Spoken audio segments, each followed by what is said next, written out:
So it's been 1 month since I've uploaded a European history video, so today we have it. Today we're going to talk about Tiberius, the second Roman emperor after Augustus. So without further ado, let's begin.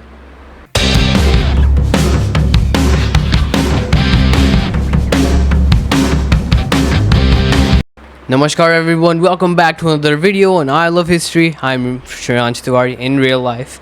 So today we're talking about Tiberius. This guy is hated by half the people and loved, or maybe not loved, but liked by many people as well. So who was this guy? So this guy was the stepson of Augustus.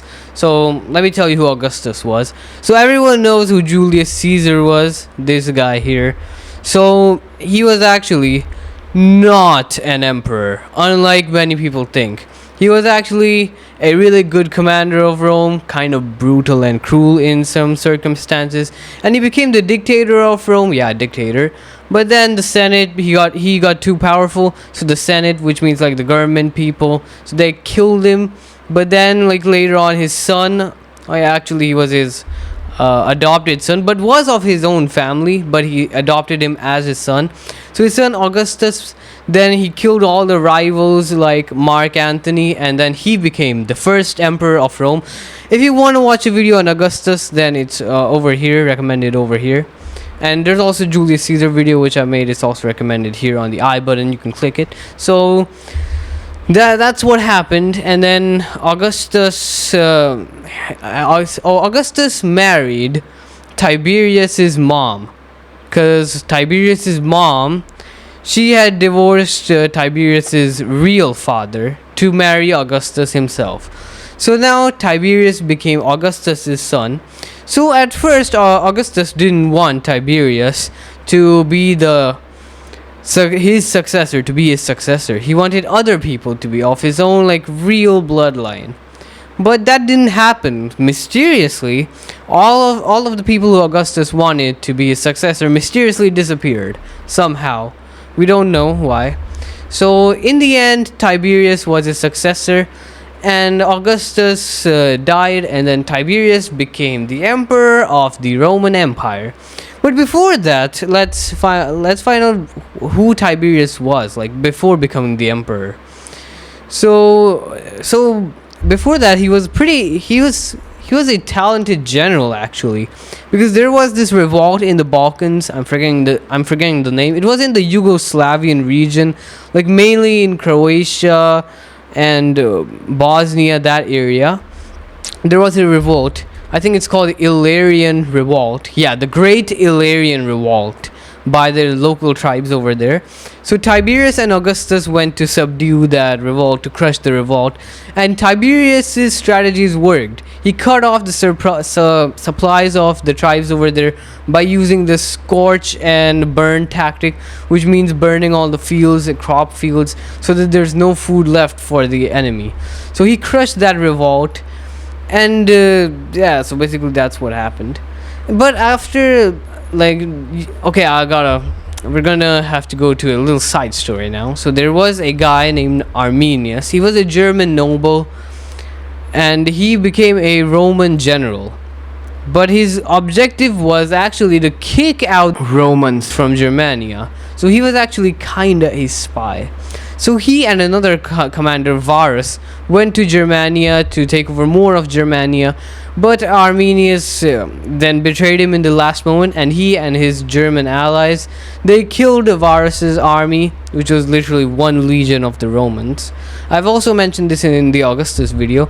So then Germania, they kicked the Romans out, so that was pretty bad for the Roman Empire. So Augustus sent Tiberius there to stabilize that frontier. Tiberius did kind of a good job in stabilizing the frontier. So then after this, Augustus died later in the year 14, and then Tiberius became the king. So Tiberius was kind of an introvert guy, like most of us are. So he tried to avoid much of politics, and he wasn't known for the charisma or the charm which Augustus and Julius Caesar had. He even left Rome to go to the Island of Capri.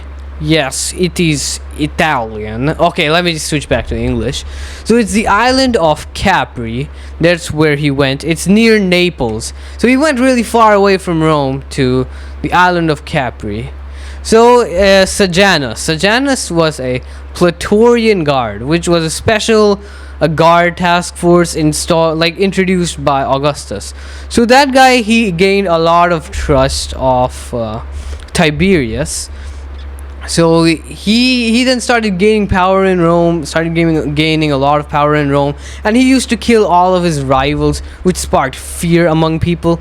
But then Tiberius was also kind of paranoid about his rivals, and he actually thought that Sejanus could get too powerful and he could overthrow Tiberius and become the emperor, because he was in Rome and he was doing all that stuff.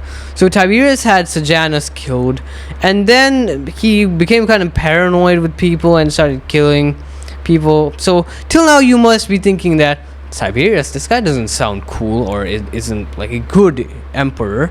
And yeah, that's what contemporary sources and the Roman people of that time thought. So when he died, people actually celebrated his death. But the thing is that now modern historians study Tiberius and see that such a vast empire, holding it together was really tough. And Tiberius did that pretty well. He actually held the empire together, and he was calculative and did not launch expeditions, reckless expeditions. Well, if he would, then that would be pretty cool, conquering more land. But he did not do that. He followed his father Augustus's footsteps in keeping the empire's boundaries the same and consolidating it and improving more of Rome. So modern day historians call him a good administrator. So yeah, he wasn't charismatic or charming, but he was a good administrator to some now new historians. So that's another view of looking at Tiberius.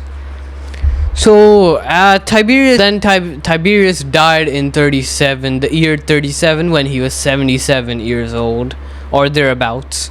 Some people say that he got assassinated or something, but most people say it's due to illness or old age. So after him, the emperor becomes Caligula, which in my opinion is one of the funniest emperors in history. And you'll get to know about this in my next video, which I'm gonna try to make soon. So guys, that's it for today's video. I hope you enjoyed today's video, and bye bye. See you again in another video. Bye bye. Shreyansh Tiwari out.